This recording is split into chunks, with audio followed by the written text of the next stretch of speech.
So మొత్తానికి లైఫ్లో అనుకున్న ఇల్లు కట్టేసుకున్నావు, కారు కొనేసుకున్నావు. ఫ్యామిలీ రియాక్షన్స్ ఏంటి? స్టార్టింగ్ మేము కొన్ని వీడియోస్ చూసినప్పుడు ఈవెన్ బిగ్ బాస్ హౌస్లో కూడా నువ్వు ఎక్కువ ఫీల్ అవుతున్నప్పుడు ఫ్యామిలీ బాండింగ్ అప్పుడు మాకే కొంచెం ఎమోషనల్ బాండ్ అనిపించింది నీకు మీ ఫ్యామిలీకి. మీ ఫ్యామిలీ మొత్తానికి ఇప్పుడు నువ్వే ఒక పెద్ద దిక్కులా చూసుకుంటున్నావు అని తెలిసింది. సో ఇప్పుడు ఫ్యామిలీ రియాక్షన్ ఏంటి ఈ 5 years తర్వాత? అంటే అందరు హ్యాపీనే, నా వల్లనైతే ఎక్కడ వాళ్ళకి ఇది కాలేదు బ్యాడ్ నేము. ఇప్పుడు ఫైమా రిచ్చా పూరా మిడిల్ క్లాస్? మిడిల్ క్లాస్ అని చెప్పను, రిచ్ అని చెప్పను, పూర్ అని చెప్పను. అలా రిచ్ అందుకుంటూ మిడిల్ క్లాస్ కు కొన్ని వేల కిలోమీటర్ల దూరంలో ఉన్నాం. బేసిక్గా రిచ్ అని చెప్పాలి అంటే రిచ్ అంటే మరీ అంత రిచ్ కాదు, కొద్దిగా రిచ్ అని చెప్పొచ్చు. కాకపోతే రిచ్గా ఉందాం అనుకునే లోపే ఫ్యామిలీలో ప్రాబ్లమ్స్ పెరిగిపోతా ఉన్నాయి. సో దానివల్ల మళ్ళీ కిందికి వచ్చేస్తున్నా, మళ్ళీ అందుకోవాలంటే నాకు టైం పడుతుంది. ఇంకేం ప్రాబ్లమ్స్ మళ్ళీ? అంటే ప్రాబ్లమ్స్ అంటే అంటే అట్లని కాదు, ఫైనాన్షియల్గా అని కాదు, అంటే ఎక్కువ ఏమంటారు ఆలోచన పెరిగిపోయింది. రీసెంట్గా మా అక్కకి యాక్సిడెంట్ అయింది. సో దానికంటే ముందు అదే అక్కకి మళ్ళీ కరెంట్ షాక్ కూడా కొట్టింది. సో 2 సార్లు ఇంకా అయిపోయింది అనే సిచ్యువేషన్ నుంచి మళ్ళీ మా అక్కని మేము మంచిగా చేసుకొని, సో దానివల్ల ఏంటి అని అంటే ఎక్కువ ఫోకస్ అంతా ఇంటి దగ్గరనే వెళ్ళిపోయింది. నేను ఏం వర్క్ చేయలేకపోతున్నా.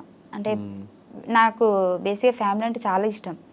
నా ఫ్యామిలీలో ఎవరికి ఈవెన్ మా అమ్మకి జ్వరం వచ్చినా కానీ ఇంకా వెళ్ళిపోవాలి, నేను ఇక్కడ ఉండొద్దు హైదరాబాద్లో, నాకు ఇంకా వద్దు ఈ హైదరాబాద్, నేను ఫస్ట్ పోయి మా అమ్మనే చూసుకోవాలి, మా అమ్మనే ఇంపార్టెంట్ అనేంత ఇష్టం నాకు. సో ఈ మధ్య ఒక్కరు కాకపోతే ఒక్కరు ప్రాబ్లమ్స్ వస్తూనే ఉన్నాయి.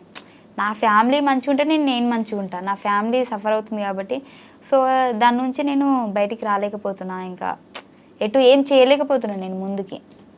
దానివల్ల కొద్దిగా ప్రాబ్లమ్స్ ఫేస్ చేస్తున్నా. సో కెరియర్ వైజ్ ఇప్పుడు ఎలా ఉంది? ఇంకా స్టిల్ అప్ అండ్ డౌన్సా లేకపోతే ఓకే సెటిల్డ్ కెరియర్ వైజ్? ఇప్పుడు అప్ అండ్ డౌన్సే ఉన్నాయి, ఇంకా చూద్దాం, పర్లేదు, టైం పడుతుంది మంచిగా అవ్వాలంటే.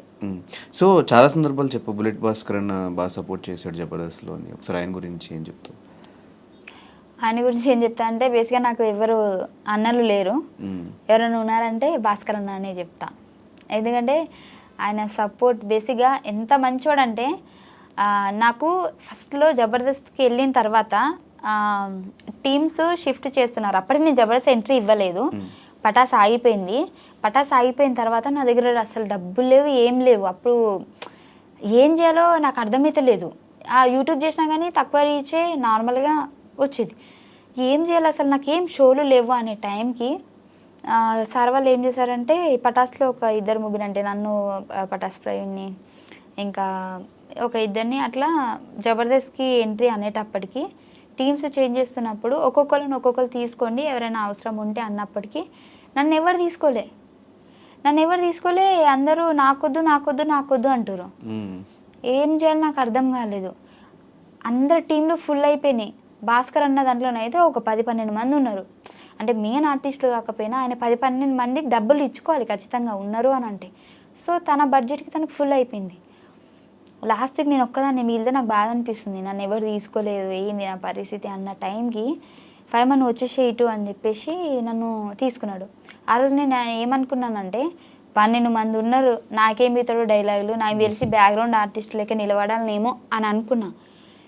కానీ ఆయన ఒక్క ఎపిసోడ్ తోటే నెక్స్ట్ ఎపిసోడ్ నుంచి మొత్తం మళ్ళీ నేను లీడ్ అయిపోయేటట్టు అంతా, అంటే నేను తెలంగాణ స్లాంగ్ మాట్లాడతా కదా, దాన్ని బేర్ చేసుకొని ఇప్పటికీ నాకు బాగా గుర్తుంది. ఫస్ట్ రోజు నేను జబర్దస్త్ ఎక్కుతున్నా అనే టైంకి నాకు ఎంత ప్రాక్టీస్ చేయించాడంటే, నువ్వు పటాసులు ఇలా చేసేదానివి కదా, ఈ లాంగ్వేజ్ దాంట్లోంచి తీసుకో, ఇలా న్యాచురల్గా ఉండాలి, అసలు నువ్వు తిడితే కూడా అసలు తిట్టిందా అది ఏంది అని చాలాసార్లు నేను కొన్ని చెప్పేసి ఆగిపోతా కదా, అవి కూడా నార్మల్ యాక్షన్ చేసి చూపించేటాడు. నువ్వేమనాలంటే అని ఆడ ఏంది అని చెప్పేసి నేను ఇట్లా రియాక్షన్ ఇస్తా అప్పుడు అని చెప్పేసి నాకు తెలియని ఒక కొత్త యాక్టింగ్ని నేర్పించినాను అనమాట.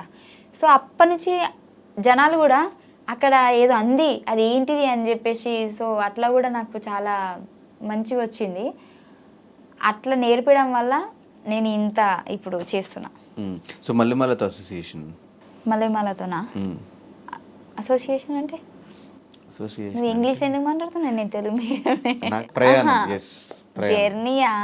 జర్నీ. జర్నీ నీకు అసలు ఇంగ్లీష్ ఇంత కూడా రాదా? రాదు అంటే రాదు అంటే మరీ అంత కదా. I know English, I eat English, I talk English, but అలా ఐ చేసావు డోంట్ కాబట్టి అండర్స్టాండ్ పోయింది. English. Okay. Okay, so journey అని అంటే మంచి జర్నీ.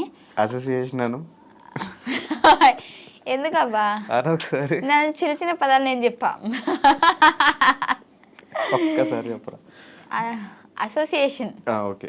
ఓకే, సో మళ్ళీ మళ్ళీ అసోసియేషన్ ఎట్లుందంటే it's very nice journey. And నాకు దీప్తి మేడం కానీ కీర్తి సార్ కానీ తెలుసు కదా మీకు.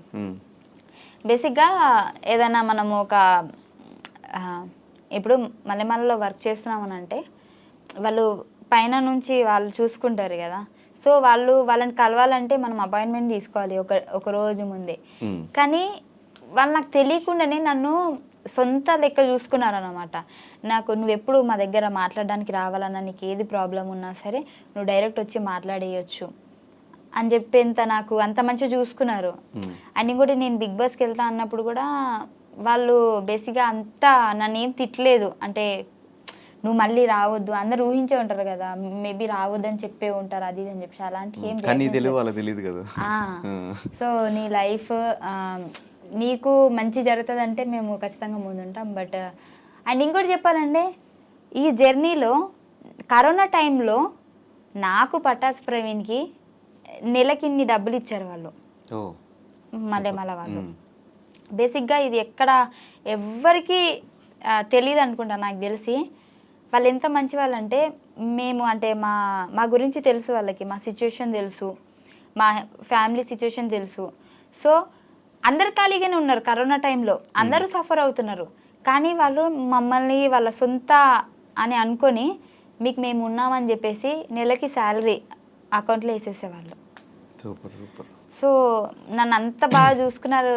అండ్ ఇంకోటి వాళ్ళ మాటలు కానివ్వండి, వాళ్ళు ఇచ్చే సపోర్ట్ కానివ్వండి, చాలా బాగుంటుంది.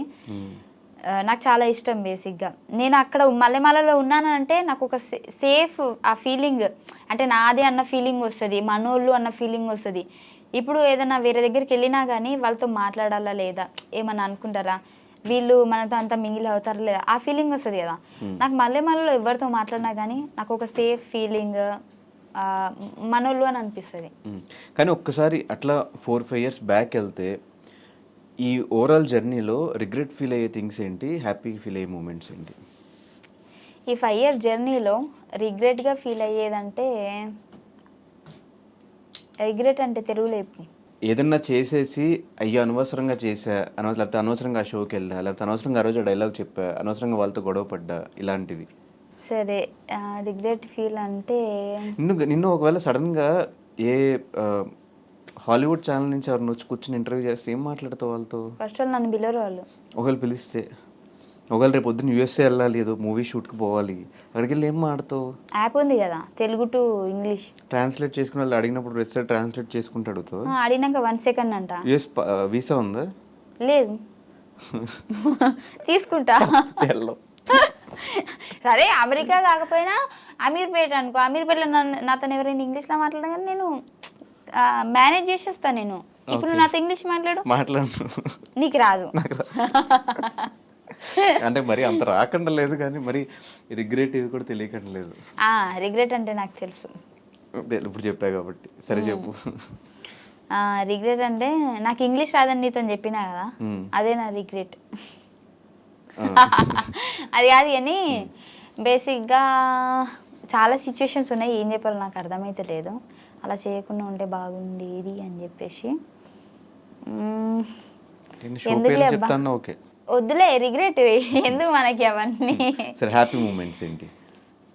ఫస్ట్ డే మంచి చెక్ తీసుకున్నప్పుడు అట్లాంటిది ఏమన్నా హ్యాపీ మూమెంట్స్ ఉంటాయి కదా? లేదు, నేను ఇల్లు కట్టించినప్పుడే, ఇంకా దానికంటే హ్యాపీ మూమెంట్స్ నాకు ఇంకేం లేదు.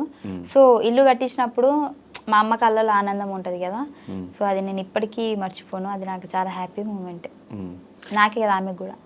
కానీ పెళ్ళి సెట్ అయిపోయింది, ఇల్లు అయిపోయింది, కార్ అయిపోయింది, బ్యాంక్ నిండా డబ్బులు. ఎంత ఉంటుంది బ్యాంక్ బ్యాలెన్స్ నీది? నువ్వు అనుకున్నంత ఏముండదు అక్కడ, డొల్లా. మొన్న ఇన్కమ్ ట్యాక్స్ నుంచి డబ్బులు పడ్డాయి. ఆ. చెప్పు ఎంత ఉంటుంది బ్యాంక్ బ్యాలెన్స్ చూపించు.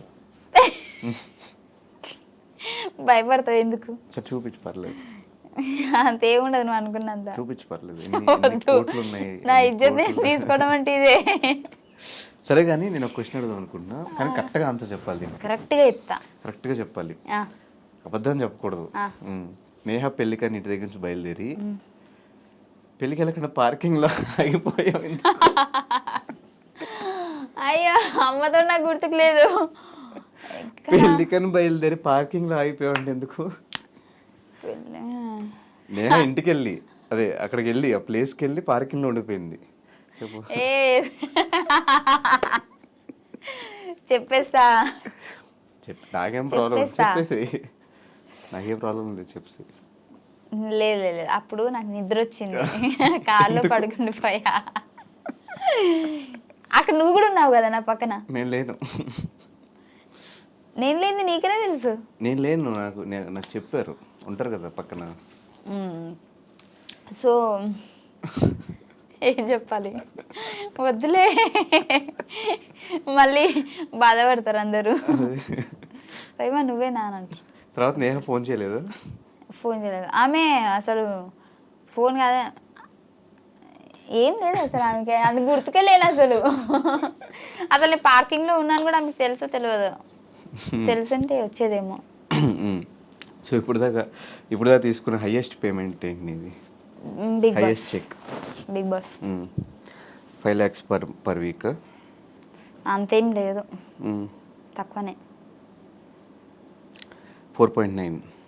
ఇప్పుడు డైరెక్ట్ నన్ను అడిగితే నేను చెప్పేసా కదా, నువ్వు నాకు ఓంకార్ అనే లెక్క 4.9 4.5 అంత లేదు. నువ్వు అనుకున్న దానికి సగమే ఉంటుంది. 2.5. యా అనుకో, అంత క్లారిటీగా అయితే నేను చెప్పలేను, అటు ఇటు ఉంటుంది అంతే. ఓకే, 2.5 to 3 అని తెలుసుకుని ఏం చేస్తా కదా, అయిపోయింది కదా. అయిపోయింది, ఎప్పుడో బిగ్ బాస్ అయిపోయింది. సో మళ్ళీ ఛాన్స్ వస్తే వెళ్తావా ఫైమా బిగ్ బాస్? కంపల్సరీ వెళ్తా పక్కా. ఏం మిస్టేక్స్ తెలుసుకున్నావు, నిన్ను ఏం తెలుసుకున్నావు హౌస్లో? నేను ఇంకా పూర్తిగా ఆడలేనేమో అని అనిపిస్తుంది నాకు, ఎందుకంటే నేను టఫ్ ఫైట్ ఇచ్చేంత నాకు అక్కడ లేరేమో అని అనిపించింది.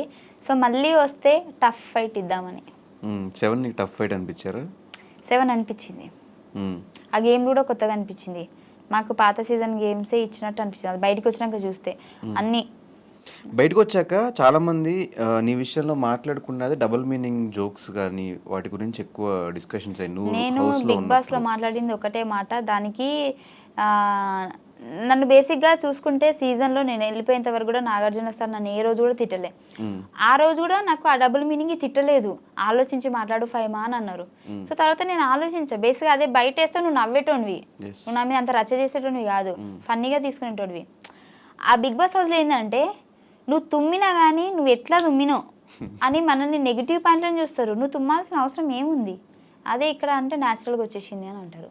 సో అక్కడ జరిగింది ఏంటంటే వాదిస్తున్నప్పుడు నిన్ను ఎలాగైనా ఒక ఏమంటారు టార్గెట్ చేయాలి అని అంటే నార్మల్గా వచ్చేసిన మాటను కూడా దాన్ని చాలా డబుల్ మీనింగ్గా చూపించచ్చు మనం.